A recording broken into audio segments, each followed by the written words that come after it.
My name is Ethan, I'm 38, and if you had asked me a few years ago whether I believed love could fade quietly, I would have said no.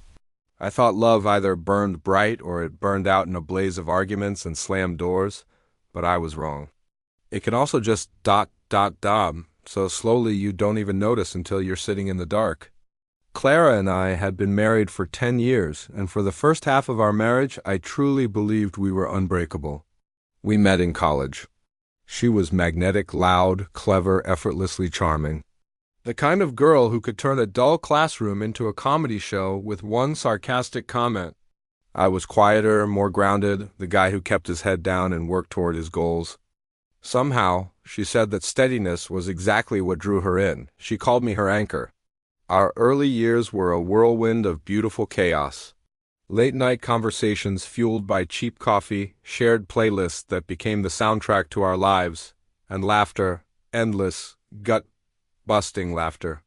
She'd poke fun at my serious face, I'd tease her for her dramatic storytelling, and it always ended with both of us doubled over, tears streaming down our faces. We were a team, we were everything.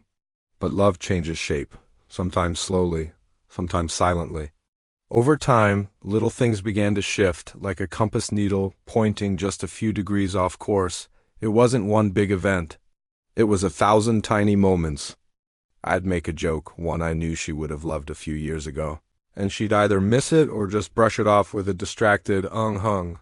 I'd reach for her hand on the couch. A simple gesture we'd shared for a decade, and she'd pull away to scroll on her phone. I told myself it was just stress. Work was demanding for both of us. Life was getting more complicated. Responsibilities were piling up. I convinced myself that every couple goes through phases like this, that the initial spark naturally cools into a steady, comfortable glow, so I tried harder. I thought effort could bridge the growing distance. I started cooking her favorite dinners, planning surprise dates, taking on more chores so she could come home and just relax. I was trying to pull us back together, to remind us of the team we used to be. But no matter how much I gave, there was an emptiness between us I couldn't name. It was like shouting into a canyon and hearing no echo. I was putting all this energy out, and it was just being absorbed into a void. The house was full, but it felt hollow. Then came the night everything became impossible to ignore. The night the quiet dimness turned into a blinding spotlight on everything that was wrong. I invited Clara to a small get-together with a few friends from work. Nothing fancy. Just drinks, some good music, and easy conversation. At least that's how it began. But as the night went on, I started to notice it. It was the way Clara lit up around the other men. Her eyes sparkled, her smile widened. Her laughter rang out clear and vibrant, the same laugh she once shared with me, the one I hadn't heard directed at me in what felt like forever. She leaned in close to them, lightly touching their arms when she joked, giving them a kind of focused, electric attention that she hadn't given me in months, maybe even years. It wasn't the physical closeness that hurt. It wasn't about jealousy in the typical sense. It was the recognition. The Clara I used to know, the vibrant, funny, engaging woman I fell in love with, she was there that night.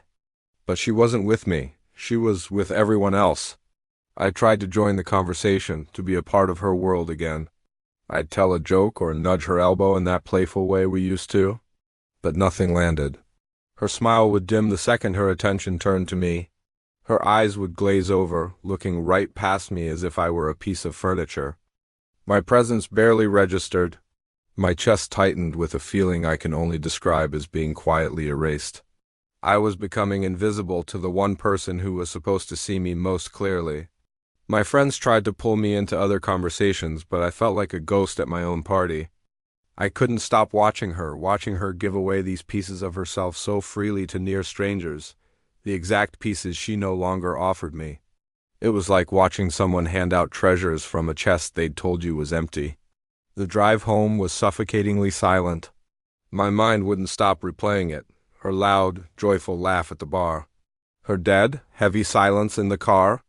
The way she didn't even notice my hand resting on the center console, waiting for hers to find it, the way it always used to. That small, empty space between our hands felt like a chasm. I lay awake that night, staring at the ceiling, the patterns in the plaster swirling into questions I couldn't answer. When did the balance shift? When did I stop being the person she shared her joy with and become just the person she lived beside? When did I go from being her anchor to just being ballast? And the worst part? The part that truly broke me? She didn't see any of it as a problem. When I tried to talk to her about it, gently, carefully, she just looked at me, confused. What are you talking about, Ethan? I was just having fun. You're being too sensitive. To her, her behavior was normal. To me, it was a confirmation that the connection we once had wasn't just fading. For her, it was already gone, and I was the only one left mourning it.